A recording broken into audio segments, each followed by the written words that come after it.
Hello! Welcome to episode 80 of We Have Issues. I'm Anthony. And I'm Stevie Wildcard. And every week, Stevie Wildcard and I get together and we do our best to just take all of our issues and all of our problems in the world and we load a t-shirt cannon and shoot the cannon at the problems so they fall over and then just get them. They don't catch those t-shirts. They collapse. Oh, they collapse. That's actually how Maud Flanders died. T-shirt Maud cannon. Flanders. T-shirt cannon. It was all Homer's fault too. But anyway, yeah. So every week we take our problems, we just do everything we can to get rid of them and just jump over the hurdle of all of the various issues that come with being a human person. In the world, and we try to make something creative. Most recently, it's been a supernatural action horror comedy comic called Deathless, Steven. We launched our second ever Kickstarter, and so far, Steven, it's freaking taken off, and it's doing phenomenally, and I'm pretty proud of it. How do you feel about it? Just slam kicking, and dude, it's awesome. I mean, just to know that we're already funded is great. Like, it means that we're definitely going to get a print run of Deathless.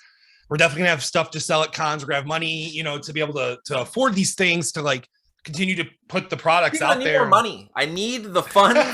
I'm a man of needs. I don't even want a lot of material stuff, Steven. You know what I want? I need time. Time costs money. Time is money. Everyone knows that. It happens. If I had money, I'd have more time and I could Google all the things I want to Google, Steven. I can't afford an Alexa. I need my Alfred. I need my Jarvis. I need Jarvis so bad in my life. Steven, okay. For instance, Steven, something that's been plaguing me all day. You ever see WALL-E? You know the movie WALL-E, the famous Pixar? I've never seen it, but I'm familiar with the memes around WALL-E. First of all, shame, Steven, shame. No, but okay, so WALL-E, for those of you who have or haven't seen it, WALL-E is this beautiful Pixar movie, starring a little robot who's meant to clean up all of the trash left behind from humans who, basically left the planet until it can be cleaned again. All the humans take off and they're on this remote ship and they're all just being force fed entertainment. It's just kind of like this little Eden, of their own making, like this utopian, Elysium sort of situation in which everyone's just being basically fat and happy is what what everyone in the whole movie is. It's just that's all. We have no wants, no needs. This is what we are. Steven, none of that's important. What's important is at the end of the movie, Fred Willard is in the movie. The human Fred Willard. Fred Willard, Fred Willard plays. I don't remember. I don't remember if he's the old president or the head of a CEO, the CEO of a corporation or something. But the thing is, Steven, he's a live action person in WALL-E. In WALL-E, a Pixar movie. Now, everyone knows that all the Pixar movies are connected. They're all connected in one way or another. You can always find little Easter eggs and various things. So he's in the deep lore of Pixar then. So Fred Willard is in the deep lore of Pixar, but the implications of that to me are that there are live action humans living among the animated humans. Because he's in it. In the Pixar universe. It. Yeah, but Steven, Disney, who owns Pixar, who produces the Pixar films, produced Roger Rabbit, Steven. So are all of the Pixar movies taking place in the Roger Rabbit universe? So did everyone get wait, in Roger Rabbit, they were trying to tune everybody or they were doing the opposite? They were killing the tunes. I can't remember. What was it? Well, the bad guy, the villains, the movie were against tunes. It was, it was a very progressive movie. It was they were against the tune. They were dipping tunes for breaking the human tuning laws. Judge Doom, very interesting. Christopher Lloyd's amazing. What a weird performance, but awesome. But in Who Framed Roger Rabbit, there are designated areas of Toonville and or Toontown and the human areas, but they coincide, they coexist, they exist together, and that's what's happening in Pixar, which is crazy because that means that's what's happening widely in Disney, widely in Pixar, and dude, probably in the MCU if you think about it. True that. So Disney owns Marvel, which means and Disney owns the animated X-Men series, which means that there's a reality in which the animated X-Men is canon in all of the Disney cartoons, and There's also it's part of the multiverse. It's basically part of the multiverse. Like, yeah, it has to be, right? I mean, that's like, so it's like, so like that, it makes me think of like that Patton Oswalt clip from Parks and Rec where he's filibustering. Never seen that? Oh yeah, he's basically predicting what you're saying to some extent. Like Star Wars, Marvel, they're all just going to crisscross because they're all part of the same universe basically now. So it's nuts. It's amazing. Well, the Disney dude, like, I just want to say, like, Steven and Anthony from like 2002 when we were watching like Spider-Man 1 and we're just blown away at the web slinging, dry Tobey Maguire acting. Like, there is no way. Like, and then I remember like the next pinnacle was obviously Iron Man, and then the freaking Avengers Circle scene was just too much. It keeps growing, right? I just have no idea how extensive this universe is going to become, and like how many more times that like I'm gonna have my mind blown, basically. It's just incredible. Like, the Multiverse of Madness is about to come out, and we don't know what we're gonna see necessarily. We don't know. We do know that like Professor X is in it, which is crazy. But like spoiler alert, but it's in the trailers. But it's incredible, dude. But like, there's a possibility that the animated X-Men are canon in the multiverse, like wide multiverse of that lore, and that's really, I don't know, it's just funny, and also Darkwing Duck and all that, like gargoyles, like gargoyles. If you give me a live action Gargoyles series, like how have they not done that yet? By the way, dude, I just want Deadpool 3 to be Deadpool like in New York City, like shooting somebody, and then like you hear like almost like a radio muffle, and he looks over, he just sees Goliath climbing the building. Like, just like, like, just, that'd be amazing. I've heard of those things. I guess they live again or something. So every week we get together and we talk about our comics a little, and also the other nonsense that I can't help but bring up. But Steven, how did you do this week? I finished the villain splash page and I roughed pretty much the whole following page. So I'm like doing good. Awesome. Yeah, dude, those pages look amazing. I'm sure I will have, I'll share them all over the page. Dude, this book just keeps looking more and more beautiful, like I'm so excited for it. I love that it's already backed, so we know that we're going to get to show people this freaking book. It's so exciting. Like, so this week I posted stretch goals on our Kickstarter. And dude, I can't wait. Like, I feel like we're gonna get at least one of them. But like, I want people to be able to get these prints. So, like, especially the villain print. It's really beautiful, and I think people would really love that. I want to make some extra stickers of Barreled. I think we need like to draw some new designs of Barreled. Like, just like a cute like different, like maybe like the good old chibi, like like just like cute little Barreled imagery. I got you. Exactly, dude. But I think that would be really cool, and people would really appreciate those stickers. But that's one of the tiers, like just getting people more and more stuff. And if we get to $5,000, Steven, I know I volunteered you for this. I feel like I feel like I know us well enough to know that it would be a good idea. But I would love to make, if we get to $5,000, I would love to make just an EP of like a few songs where it's just a solid metal album based on Barreld's perspective of the story. So just Barreled screaming and like singing his heart out about being this like conscious, animated, demonic unicorn teddy bear. How is that not a thing already? It's it's great. I'm so excited. I know it's gonna happen. I know we're gonna make it, dude. I just know we're gonna do it. Well, the thing about this one is I want to make sure that we can get the music out to people, because last time like we were very ambitious, and way too ambitious for COVID era, unfortunately, because that put a lot of just ground us down, just like punched us in the face, with like all the shipping and all the material, vinyls. Yeah, so we were just like, okay, too many issues, I'm sorry, we made a mistake, but this time I want to say that we can dedicate our time to producing a digital album, and that way we can definitely get songs to people. You and I have proven that we can make that sort of music together, so it's like, and it's definitely more in our wheelhouse, more so than a musical. Yeah, exactly. So it's like, but like beyond that, we don't have, there's no one not to like, it's not her fault, but like, there's no one else that has to be a part of it. It's literally just you and me with a drum track, and just, it's easy for us to get that stuff accomplished. So, yeah, dude. That's what's been on my mind. I'm just like coming up with these stretch goals and trying to get people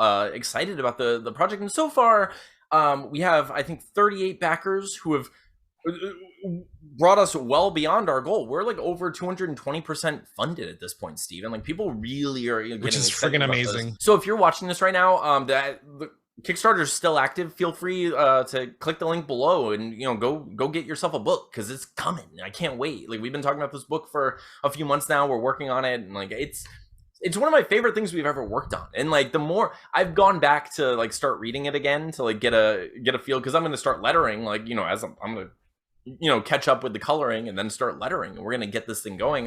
So I wanted to read it again, and I forgot how funny it was. I was like, oh dude, it's great, dude.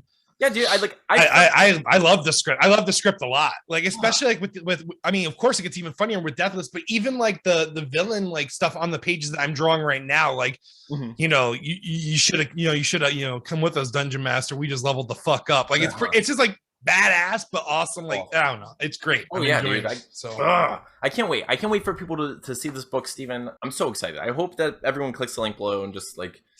Speaking of rewards, though, I have finally. This was like dude. I ordered this, I think December 21st. Like that's how long ago this was. But look at this friggin' dude. That's barreled, man. He's got the stitches, the rainbow stitches, the rainbow horn. Face is a little weird, but I kind of dig it. But yeah, and he's huge. Look how big he is. I wasn't expecting him to be that big. Like, yeah. I mean, like people don't understand how big my head is, but he's bigger than my head, which is pretty crazy. Like my head is a solid unit of measurement. So Barreled and I are here now. But yeah, so barreled so everybody. Cool. So yeah, so if you're considering backing our Kickstarter, one of the rewards is you can get a plushie barrel. We do plan on finding a reasonable way to produce them for a decent cost, so we can get them to as many people. Yeah, because Budsies is expensive. So, but yeah, we're gonna get. Well, at least we'll probably get the people that back it, this one in particular, from them, and then we'll try to get like we're going to try to find a different company that can, produce them. It's probably gonna be after the Kickstarter, but we can make them available because we know how to ship stuff now. So. Yeah, for sure. Yes.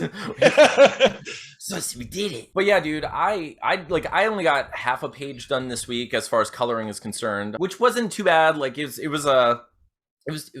so much detail in these pages, which is wonderful. But it's also like, I'm sitting there and I'm like, oh, I've been coloring for like a good hour. And I'm like, I've only colored one character. Like this is there's crazy. Like font on, and there's like font on their shirts. There's like, I mean, there's a lot of stuff. I mean, like Mary and M both have like pantyhose that I created individual like strips and everything. So you have to color. I mean, you can just obviously color it all gray or all whatever color, but still, I get you, man. There's definitely a lot more detail than there was in Play It Again. Yeah, dude, it's been crazy. It's formidable. But I really I love these pages, and I think like as I'm coloring them, I'm appreciating them more and more, and like it's been giving me time to like watch movies and stuff, so that's nice. But I only got like half a page done, and then I realized that I had a commission that was due because I was like, hey, if anyone wants me to draw something for them, I'm more than willing to do that because like I could use some extra money right now, and like I'm getting sick of my job. I want to find a way out, and I like jump out of it. Like if I can, I'm hoping it's the book, Steven. I'm hoping that's just like. We made this book and people love it, and then suddenly I'm like, oh, I don't have to work in this job making nothing, I can do this book to make nothing, so but no, I offered like commissions and people took me up on it, and one of them, the person was like, oh, it's for someone's birthday, and I was like, oh, that's a deadline. For sure. Crap, but yeah, so I worked on that, and actually I'd post it, but I can't because it's someone's birthday party, birthday present. But I like it a lot, so I hope they like it too. But that's what I ended up working on with a lot of my time, and that's why I like half failed mostly. I did half my work, but not all my work. But see, I feel like it's not really a fail. It's just a sidestep because anything that we do commission wise is just putting our name out there further. So it's not like anything we're doing to promote who we are and what we do, like is still, it's part of the same goal. So it really doesn't matter. I mean, I really appreciate you letting me just completely get away with this and just fail gracefully. I got away with it. I get it from my mama. So. You're not a failure. You just didn't succeed. Definitely not my grandma. She was a harsh lady. She was a sweetheart. She was a sweetheart. In her own way. She was in her own boomer world. So yeah, dude. So I was, I did that. Another thing though is, so while I color, Steven, I can put stuff on. I listen to podcasts. I watch things. I, listen to music sometimes. I think about stuff, Steven. thoughts pop into my stupid like little meat box up here, and I'm just like, I don't know what to do with this, Steven. It's not clever or interesting, but it's just something that's up there, and I don't know what to do with it. So I was thinking about it, Steven, and I was just like, Steven, did you ever realize that if dogs and cats had an exhibit in a zoo, it would look the same as a human exhibit in a zoo? It would just be the same environment with like if a human environment was in a zoo and a cat environment was in a zoo, those would be nearly identical exhibits. And I was like, okay, interesting. But then I was like, first of all, would there have to be a human in the zoo with the cat? Because like this is Greg. We just put him in there with the cat, so the cat feels this is natural. It's basically like when you grab a frog from outside and you throw a leaf in there to recreate what he's used to. Create his habitat, as Mitch Hedberg would say. Yeah. Whether it's a Japanese body pillow or a real person, there has to be something in there. Yeah, dude. So I don't know. I was just like thinking about that, and I was like, another one though that like because I was on zoos for some reason. And I was like, when an animal is nearly extinct and we put it in a zoo or like a protective environment, right? Like where it's like you go by and you're like, these are an endangered, like animal. So we're looking at it. Its natural habitat at that point is a zoo. Yeah, I mean, there's not many more options left for you, buddy. Yeah. You didn't do too well in your original natural habitat. Maybe it was our fault. It was our fault. We take all the credit. Not only changed the ecosystem, but now we get to now we're the boss now. So this is your habitat. I feel like at that point you have to go into a zoo and they're like, here's the natural habitat of this endangered species, and you're like, that looks like a miniature zoo, and they're like, it is. It's a smaller zoo inside of a zoo because the zoo is the only habitat for this creature. Like, okay, this guy would be dead otherwise. Because of us, once again, we apologize. Failure of a species. No, I'm just kidding. Like they're like just like completely overlooking the fact of human intervention. There's like, look at this guy. It's his fault for not evolving faster. Get with the times. How dare you suck at surviving? Tasmanian all we did was cut down all the trees. Like I'm a desert dwelling animal. God. Like, but yeah, dude. So I love it though. Like one of my favorite things about coloring is I don't have to sit there in absolute silence, and I don't have to just like myopically focus on like one thing, and like because I love writing and I love like kind of solving narrative puzzles and stuff. I love that part of the process, and I love writing dialogue. I love it so much, and like coming up with all this stuff and like building worlds. But I also need to live in a bubble when I do that. Like I've gotten a lot better at it since having Atlas, because like I'm kind of forced to write during the apocalypse. It's like there's an earthquake outside and I'm like, oh, I still know what this character is going to say, here comes this pun or whatever, because I have no choice. It's just like he's taking a nap. Okay, I have 10 minutes, I have to force myself to do it. I can't wait for inspiration. Like I wish, it's like sometimes I still feel that like bubble up where I'm just like, I got the spirit, I got this, but mostly it's like I have to learn to do this on purpose in this like specific time. But dude, when it comes to coloring, I can just put something on. I can actually catch up a podcast. I can chill. Oh, it's so nice, dude. It's so nice, because otherwise, whenever I put something on, I always feel like when I'm in the middle of writing, if I try to watch a movie while I'm writing, I'm like, it better be the best movie I've ever seen in my life. Because I'm like, this is time I could have been spending dedicating to the writing, and if I'm not doing that, you better be feeding my brain something it can use, Like I need the motivation, And like I kind of hate that, but at the same time, it makes sense. Like I get it. Like it's we only have so much time. What are we gonna do? Otherwise, dude, I've mostly been hitting refresh on our Kickstarter over and over and over and just like sharing it, and it makes me feel so weird. So I have a couple questions from Sean on Patreon. He wants to know how we feel now that the Kickstarter is successful, since one of us at least had doubts about like how well it would do. Like how we Steven, I know you should believe in us more. It's the thing, Steven.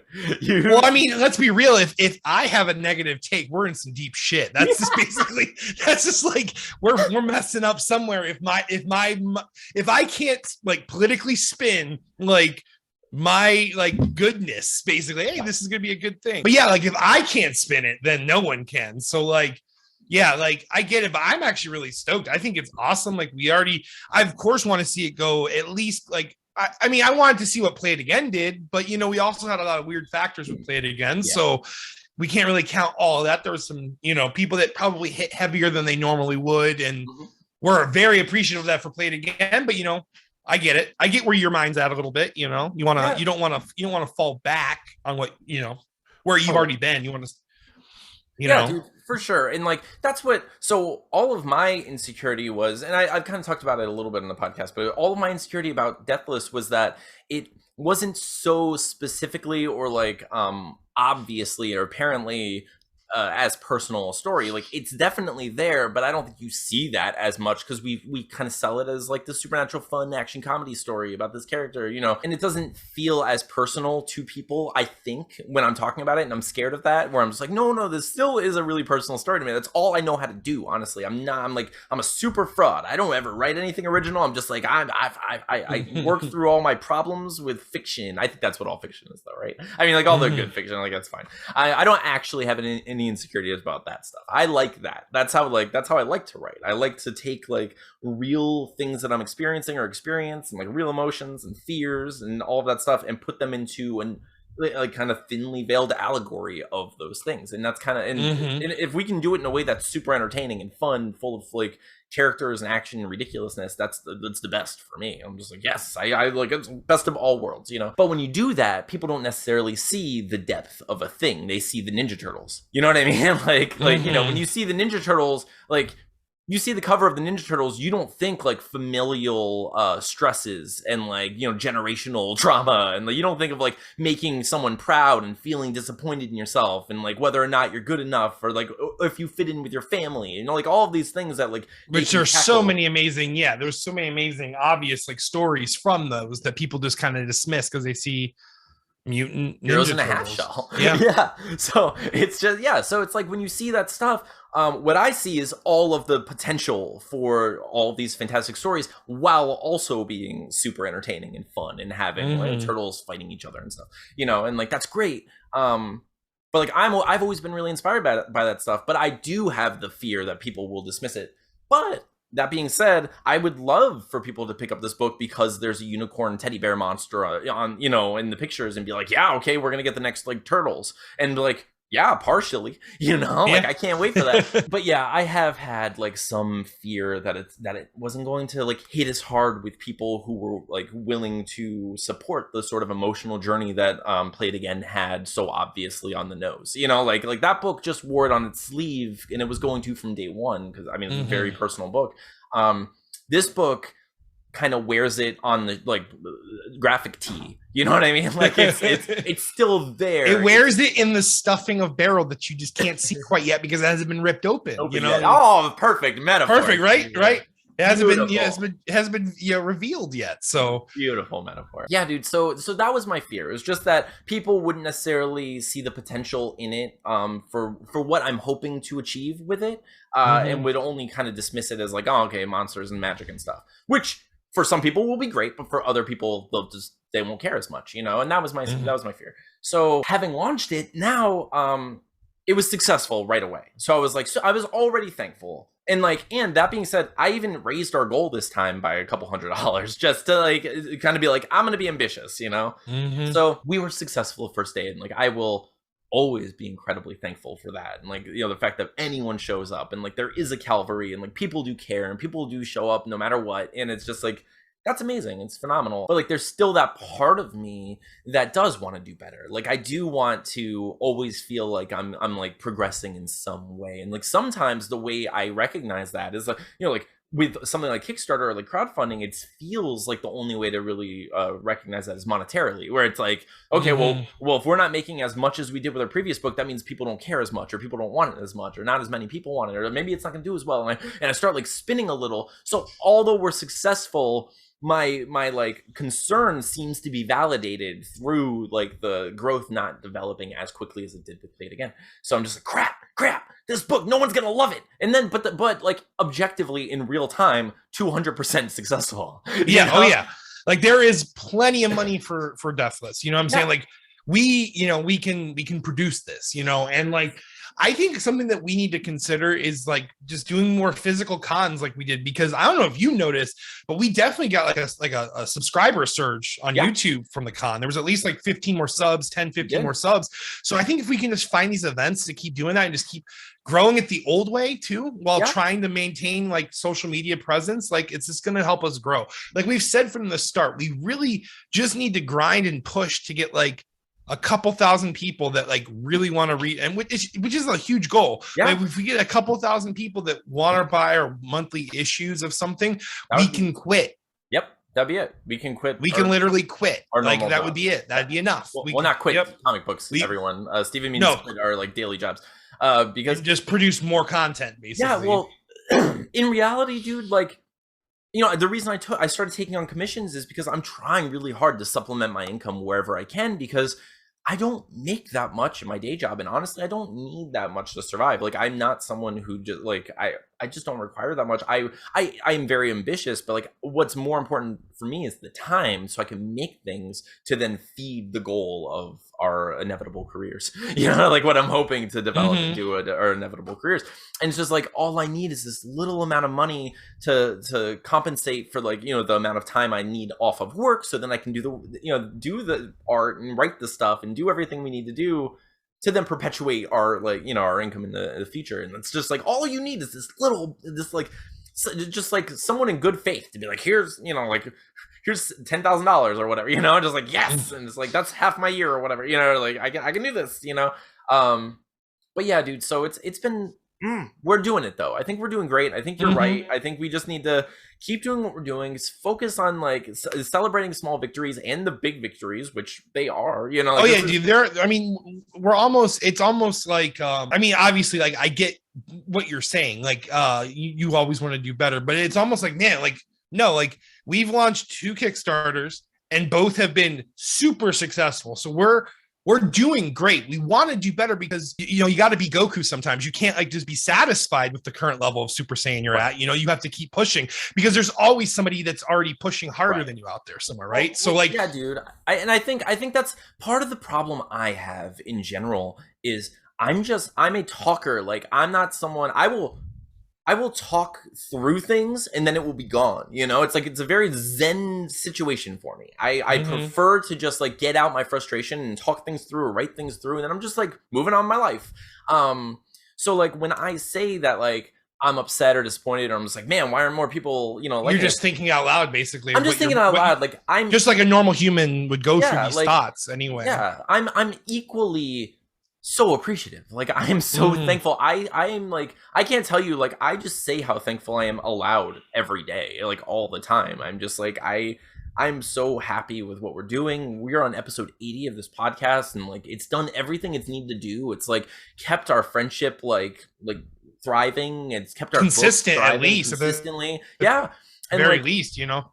So like we've accomplished more in the past like year and a half than like I ever would have imagined, you know. Like, you know, we published a book, we've sold a ridiculous amount, people have like loved it and given us all these stars. We did our first con, we wrote and like illustrated half of another book already, which is already successful in Kickstarter. You know, we have a teddy bear, we have merch, we have, you know, like we are actually actively building a colony, you know, like people are here for us and they support us and they like what we're making and they want to see more of it.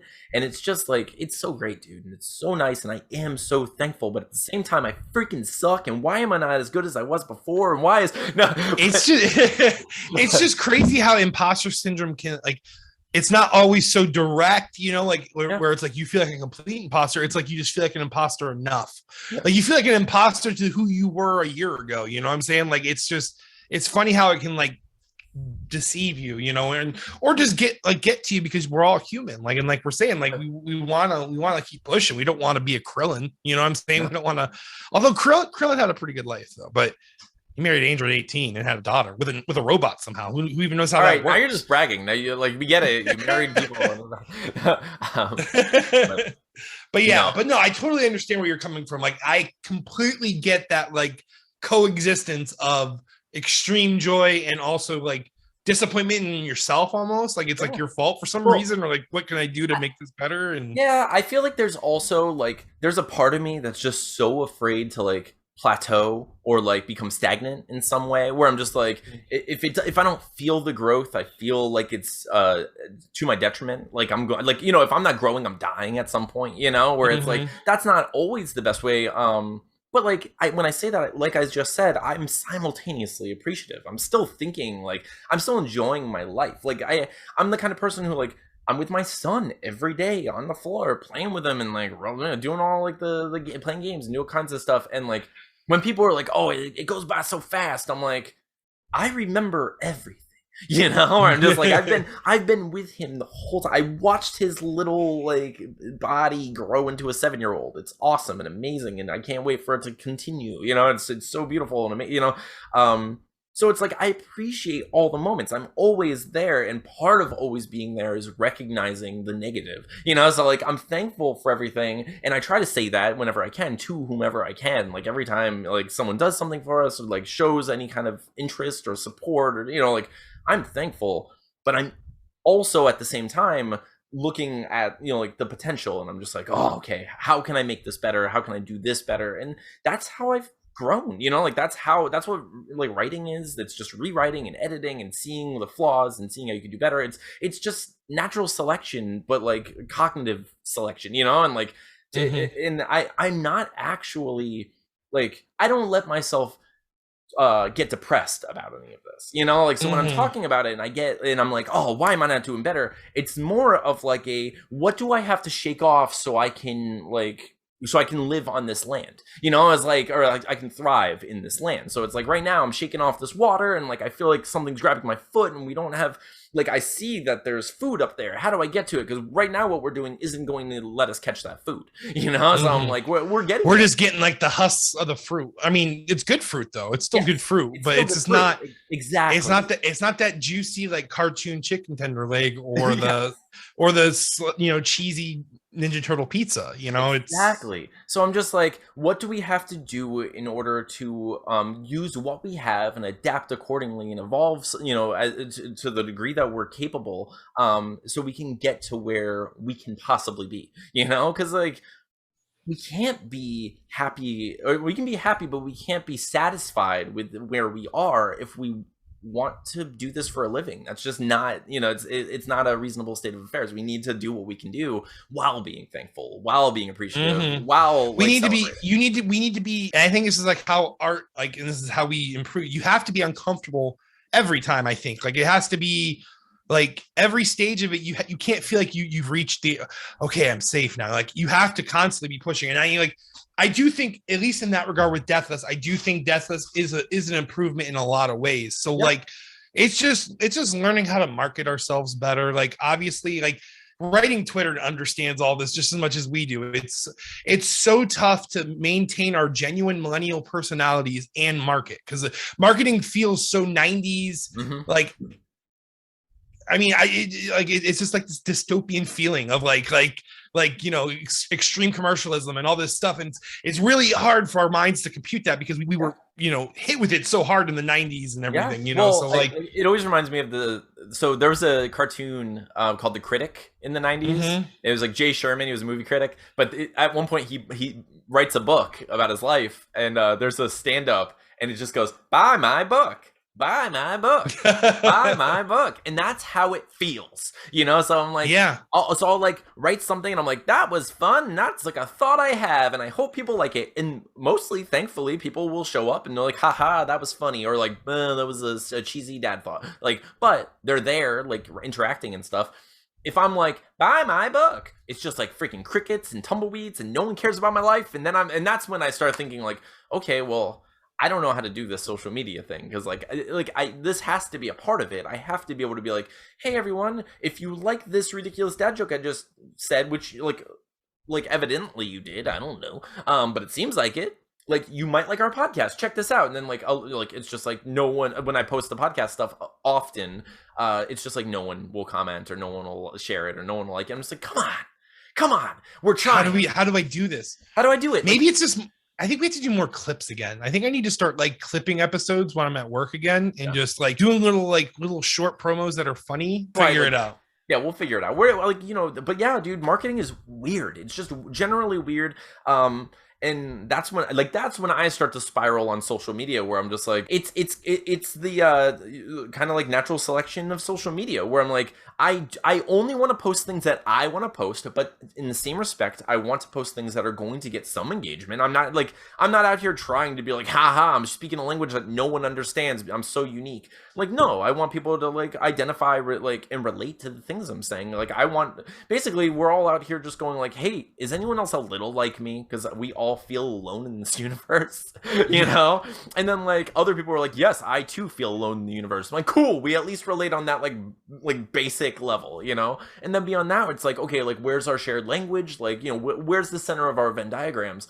And I try to post things that are like clever or like funny and like hope people are like interested in that stuff.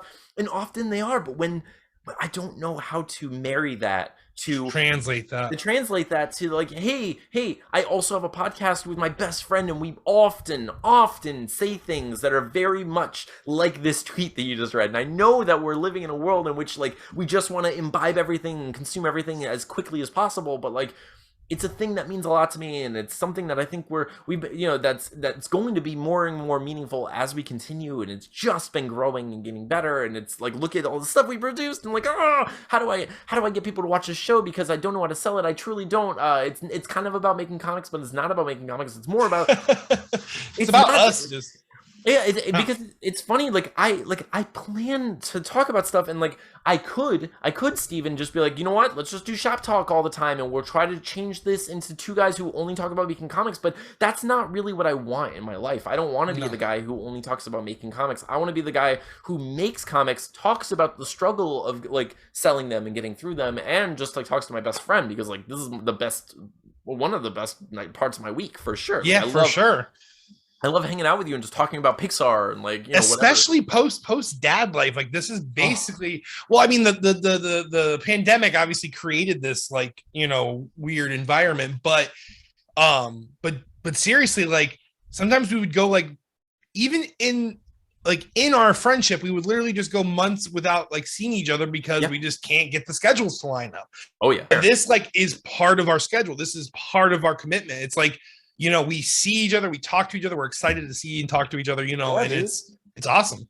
So yeah, I think I'm not worried about it. Like I said, like honestly, the people that listen come every week, and like I appreciate each and every one of them, and it only grows. And people are like, people like spend their time listening to me talk, and then like make cool things that I've made, and like Roni made that awesome beat art of. Oh yeah, we're gonna share that for sure. So Roni, who has always been a huge, fantastic supporter of the podcast, and she also has a YouTube channel which I'll link below, and it was really amazing.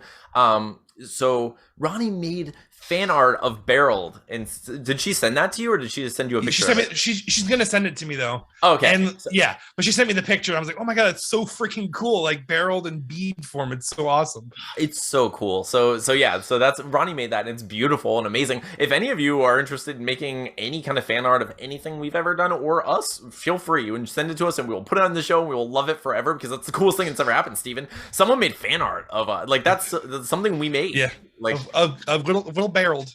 Little Barreled. Like people don't even understand how amazing and fun he's going to be yet, like that. It's so cool. Anyway, dude, the only other question Sean had was, he was saying like, do you feel pressure knowing that people are going to read this book now? Like, like you've been talking about it and you have this book going, and now that you know it's going to happen, is there pressure there? What's it feel like? So I mean, I felt the pressure with Play It Again, because it was just such a daunting task. Like it was 37 pages, but truth is I'm already over the halfway mark of the art on Deathless, and I'm through a lot of the stuff that you don't really take into consideration when creating a new comic, like all the character concepts, like what things, like as you draw the characters, they become natural. Like they even look different than the concepts, but they become but it solidifies in a beautiful it becomes way. Who they are, like it just you can even see it in Play It Again, where I'm like playing around with how you look, and then I eventually find the look. Oh yeah, dude. Oh yeah. You know what I'm saying? Like, And that's how it was with them. Like they've kind of gone through a few phases, but like I find ways to simplify. I find ways to make them have more of a personality on their own. And so, yeah, like I'm beyond all these like early stages that take a lot of prep. So no, I'm not nervous at all because I'm already on page 13, I think. And there's what, 22, 24 pages. So I mean, like I'm there. I'm already, you know, and there's going to be like there's a lot of heavy panel pages coming up, but they're all simple ones and fun ones. So it's going to be cool. So yeah, and for me, I know, like I was saying before, I know this book isn't going to be for everyone. I know it's not going to tug on the heartstrings specifically in the way that Play It Again did. So I feel like there is the fear of there not being the like the safety net, you know, below it of like the personal story there. So like I don't know, I'm not sure if people, like, I know it's not for everyone, but I do think it's going to be a really good book. I do have a lot of faith in this book. I think it's funny. I think the art looks better than anything Steven's done since Scavengers, you know. Like I think that I think it's going to I think it's going to grow a fan base. I really do. Like, I think people are going to find this book after the Kickstarter. And then when we launch into issue 2, people are going to pay attention, I think. That's what I'm really hoping for, because I think the book's just going to keep getting more and more interesting and just better and better as it goes, as the characters evolve. So I'm excited. I don't really feel pressure about people reading it. I only feel the pressure about people maybe not wanting to read it and not giving it a chance, just like Play It Again, though, you know, where it's just like, you were worried about that, but that's, I mean, people, anyone that's read it has been, you know, soul crushed by it. So yeah, and then also like international people too, though, like it sucks that they have to keep backing digitally, but I think with Deathless, what makes the most sense with Deathless is to get all 4 issues done and then compile it on Amazon, right? That'd probably make the most sense. Oh, for sure. And obviously we'll have single issues for people that are in the continental United States, but we're thinking about you, you know, international. We know we have a lot of Canadian fans, and like we have a lot of people in the UK and Europe, and like I know we can probably do something for Play It Again and like try to make it thick enough to print, right? Well, our plan was to just combine our scrapbook and Play It Again, right? Where we might because we need to reach a 50-page limit for Amazon to print on demand. If we wanted to make it just a Play It Again dedicated, we could probably fill it to 50 and print it, but it might make it thicker if we put the two together, and you know, that way people can get a physical copy of it around the world if they want to. So. That would be really nice, dude. I think a lot of people would appreciate it, and it's something we can do, so we might as well. So if you're interested in that, let us know. We're going to do it eventually, but it's just like, it's always so much easier when we hear from people who actually want things from us, and we're like, oh yeah, we will please you in any way we can. You know, like, I ordered more bags and boards, by the way, so I have bags and boards about more labels, so I'm ready to go on that front. So, oh, dude, I can't. I love that all of this is happening and the Kickstarter is successful. So, Steven, what's next? What are you going to do this week? So I always forget what page I'm on. I think it's 13 is what I'm on now, because I think the Villain Splash was 12. So yeah, so finish page 13, and I want to try to get 2 full pages done this week, though, because like I keep getting this like page in a rough, and I want like 2 full. Like I want like, because especially since I have this one roughed, I should be able to get 2 done. And I think the next page might be the hand page. So I think I can do that. So I'm aiming for 2 pages this week. Awesome. Atlas is going to be gone for a couple of days this week, and I happen to be completely off of work. Because we were supposed to see the Deer Hunter, but they pushed it up, which is fine. I know. It's fine. See you in August. We'll see him in August. It stinks, dude. But whatever. But now, thanks to that, I have some time. So I'm aiming for 2 pages. I'm hoping to do. I'm gonna try to do more, but like I'm gonna try to say like definitely 2 solid, completely finished, flatted pages. That's what I'm gonna do. I'd also, because I know I'm gonna need a break from coloring during the day, I also want to try to lay down some vocals for the thing that we were working on, the cover song that we were working on. I'm gonna do that too. Yeah, so I'm probably gonna work on that too. So that's what we're gonna do. So everyone, thank you so much for watching. Thank you so much for listening. Our Kickstarter is active right now. Go pick up a Deathless. Go get a book. Go get yourself some stickers, a book, all this stuff. We have a lot of really fun rewards. So if you just click the link below, you can see all of the stuff. But no matter what, if you give any money to the campaign, you're gonna get some version of the book, and we can't wait for you to read it. And we hope you're all interested. Look how adorable Steven's barrel is. It is. He's so cute. Look at this barrel. He's on my guitar right now. He's shredding. He's gonna make a metal album because we're gonna get to $5,000, Steven. If we get to $5,000, we will make a metal album. It'll be the funniest, best thing in the world. It's through Barreld's perspective. It's gonna be the best. But thank you all. Thank you all for being here for us. Thank you for supporting us and consistently showing up and just being our friends and our fans and our family. And we do appreciate the fact that we're building this colony. We're so thankful for you. I hope you know that through all of my negativity and imposter syndrome and shaking, I love you all, and it's all amazing, and I'm so thankful. Steven, I love you so much. Do you have anything else you wanted to say? I love you too, Anthony. I really hope at some point someone makes a fursuit of Barreled. I really want to see it at a con. This better not be so amazing. But anyways, I love you all. Thank you. Also, very sorry for the weird Barreled request, but thank you all so much for everything you do. We are continuously given energy to continue and pursue what we're trying to do because of all of you amazing people that are behind us and support us. And thank you. Thank you so much. I'm Anthony. I'm Stevie Wildcard. And this has been episode 80 of We Have Issues. See you next week.